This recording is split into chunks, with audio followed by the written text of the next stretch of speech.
Donc, alléluia au ukulélé.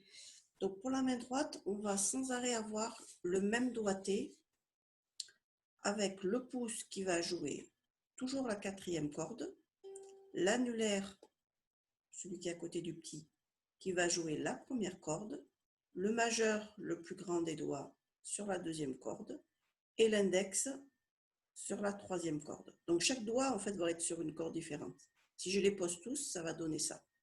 Là, lui, on ne l'utilise pas. OK ? Pour commencer, on va jouer le pouce et l'annulaire en même temps. Puis le majeur tout seul, du coup sur la deuxième corde, et l'index tout seul sur la troisième corde.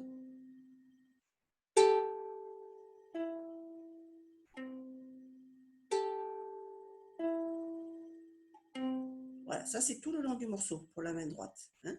Donc déjà, c'est bien de s'entraîner comme ça sur corde à vide. Au début, lentement, pour pas que les doigts ratent les cordes, et mettre les bons doigts. Et après, essayer un petit peu de l'accélérer. Pas trop vite quand même. Voilà, donc ça c'est la main droite. Si on regarde sur la partition,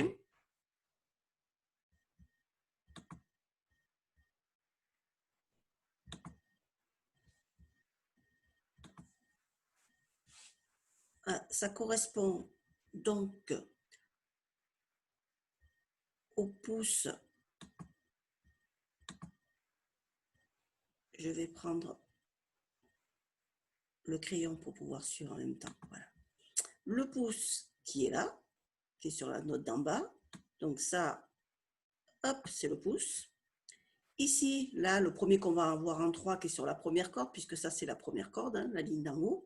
Ça sera joué hop, par l'annulaire, même si mon A est un peu bizarre.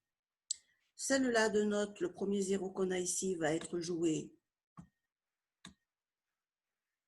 par le majeur. Et celui-là, voilà, par l'index. Donc ça, c'est le doigté qu'on a tout le long. Et vous voyez, à chaque fois, ça se répète en fait. Le pouce et l'annulaire en même temps. C'est à chaque fois les deux notes qui sont l'une sur l'autre. Voilà, la deuxième, on l'a là, voilà, etc. Donc cela, c'est quand on a le pouce et l'annulaire en même temps. Celle d'à côté, c'est le majeur. Celle d'à côté, c'est l'index. Donc ça, c'est la main droite. La main gauche, eh bien, il suffit de regarder les accords. Alors, on va travailler juste sur la première partie du morceau, c'est-à-dire les 4 premières lignes. Il suffit de regarder les accords que j'ai indiqués en dessous. Et ça va correspondre en fait aux positions de ce que vous avez en dessous. Voilà, vous pouvez aussi bien regarder le nom de l'accord, en principe on les connaît tous, ou leur position ici, ça revient au même. Donc si on les répertorie tous, je vais revenir sur la vidéo pour que vous puissiez voir les doigts s'il y a besoin. Voilà. Donc, on a le Do, le La mineur, juste le deuxième doigt, les autres ne sont pas posés. Je reviens au Do, au La mineur. Le Fa, il suffit que je rajoute mon premier doigt sur la deuxième corde, le 2 ne bouge pas, ces deux-là ne sont pas posés. Le Sol, plus délicat, donc premier doigt, troisième corde, deuxième doigt, première corde, troisième doigt, deuxième corde. On le connaît celui-là aussi. Hein. Et je reviens au Do, le Sol, le Do, le Fa, le Sol, le La, le Fa. Voilà. C'est que des accords qu'on connaît et la suite aussi, hein, d'ailleurs. Donc là, on s'arrête ici, mais pour la suite, ça sera pareil. Les accords, la plupart vont être joués 2 fois. Quand j'ai fait une barre de mesure, en fait, ça correspond et la plupart, vous voyez, qui reviennent régulièrement au début de chaque mesure. Donc, chaque accord est joué 2 fois. Il y a des petites exceptions. Donc, si on suit sur la partition, voilà, donc le Do, il y est 2 fois, il est jusqu'à la barre de mesure. La mineur, il y est 2 fois, et jusque-là, hein, vous voyez, une fois là, une fois là. On revient au Do 2 fois, le La mineur 2 fois, le Fa, alors attention, ce Fa, il y est 1 fois, 2 fois la mesure complète et on le fait une 3e fois ici. Hein, donc 3 fois le Fa, une fois le Sol qui complète en fait du coup, une fois le Sol, et on retombe 2 fois le Do, 2 fois le Sol, 2 fois le Do. Ici on a 2 accords, donc ça veut dire qu'il y a une fois le Fa, une fois le Sol, le La mineur, 2 fois, le Fa 2 fois. Donc, si j'enchaîne juste les accords avec le nombre de fois, mais sans jouer l'arpège. Donc ça aussi, vous pouvez le faire pour repérer les doigtés et le nombre de fois qu'on doit jouer. Et après, on se concentre sur la main droite. Donc, on a le Do 2 fois. Je le joue 2 fois comme ça. La mineur 2 fois. Do 2 fois. La mineur 2 fois. Fa 3 fois. Sol 1 fois. Do 2 fois. Sol 2 fois. Do 2 fois. Fa 1 fois. Sol 1 fois. La mineur 2 fois. Et Fa 2 fois. Voilà. Donc je m'arrête là de manière très arbitraire.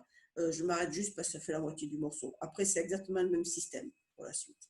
Donc je le fais, mais sans dire le nombre de fois, j'enchaîne juste en les jouant rapidement, sans l'arpège pour le moment.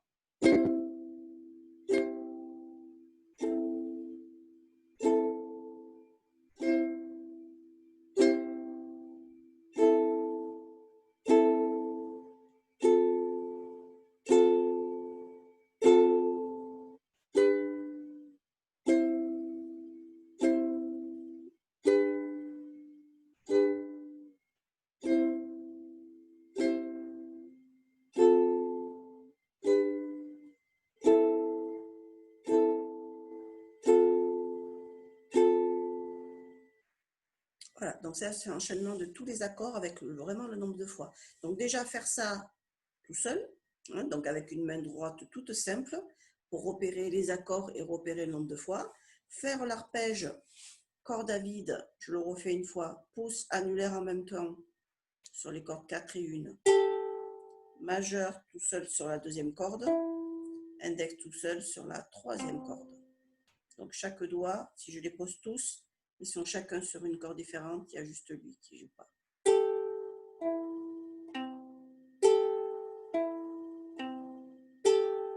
Voilà, s'entraîner à ça aussi.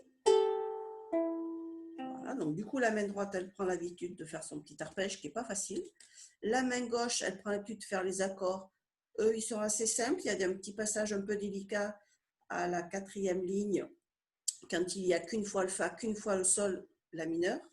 Mais sinon, les accords sont assez simples aussi. Et après, on met les deux en même temps.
Voilà. Et j'ai continué un petit peu, on pourrait continuer. C'est exactement le même système pour la main droite et pour la position des accords. Il y en a juste un nouveau, le deuxième.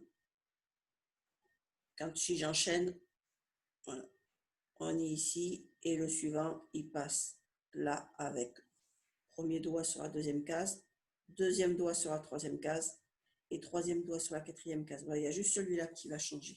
Après, on retombe sur les mêmes.